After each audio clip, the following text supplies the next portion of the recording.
In December of 1947, Bill France and others formed NASCAR, and their first division to run races was modifieds.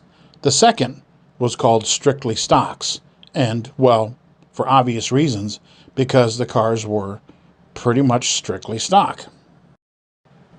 There were other circuits that had cars that were purpose-built for just such occasions, kind of like Formula One, IndyCar, midgets, sprints, and what have you.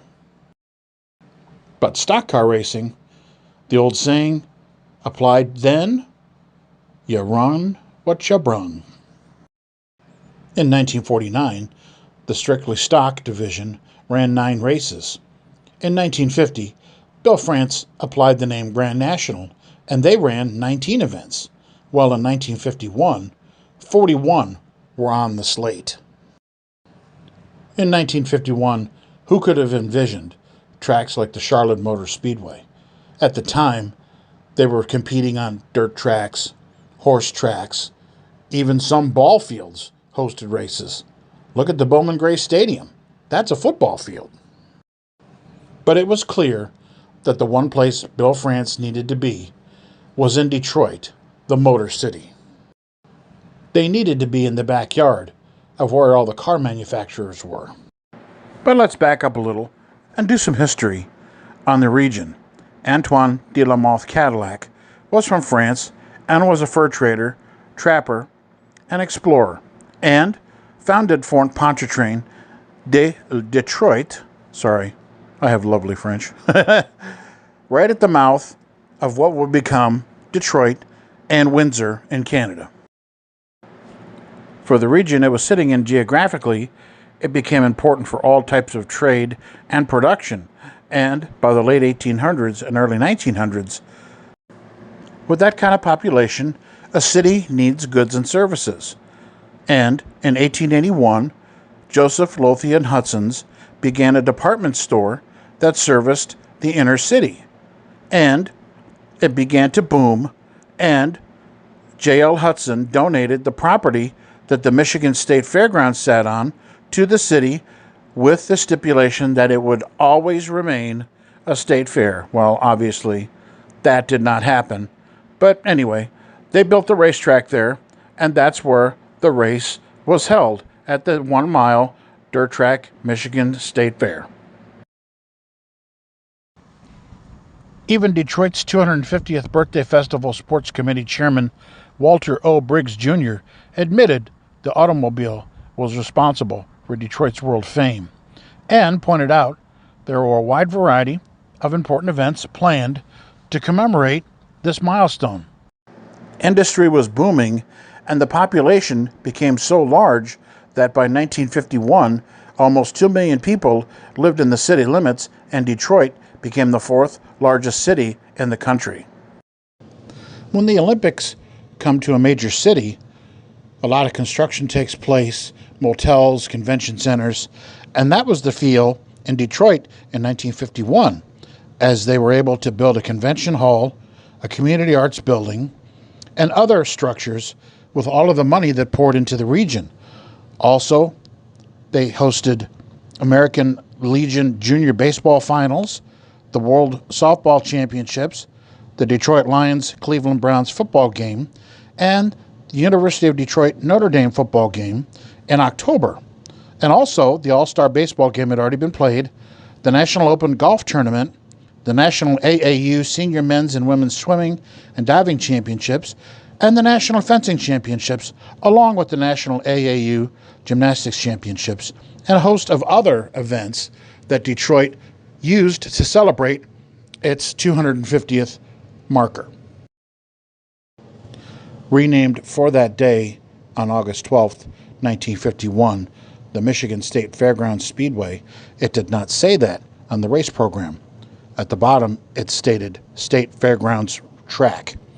And apparently, the artwork on that program cost upwards of $1,300, a lot of pennies in 1951. And speaking of that race program, on the left spine of it, I count 20 automobile manufacturers. While some reports said 15, I did go through the race results, and indeed, there were 20, but not the DeSoto, which did appear on the cover. And how about this for a starting field? 59 drivers vying for a $5,000 prize and a Packard pace car. The day started hot and sweltering, which is not uncommon for a mid-August day, and fans were bumper to bumper still coming into the track. By race time, the dirt was nice and smooth, but by the end of the day, one reporter called it like watching the choppy Whitecaps on the Detroit River. Marshall Teague bolted out into the lead at the drop of the green flag, but Fonnie Flock caught him and both started fighting for the top spot. On lap 94, on the backstretch, 7 cars became involved in a massive wreck where Lee Petty lost his windshield and other cars flipped over.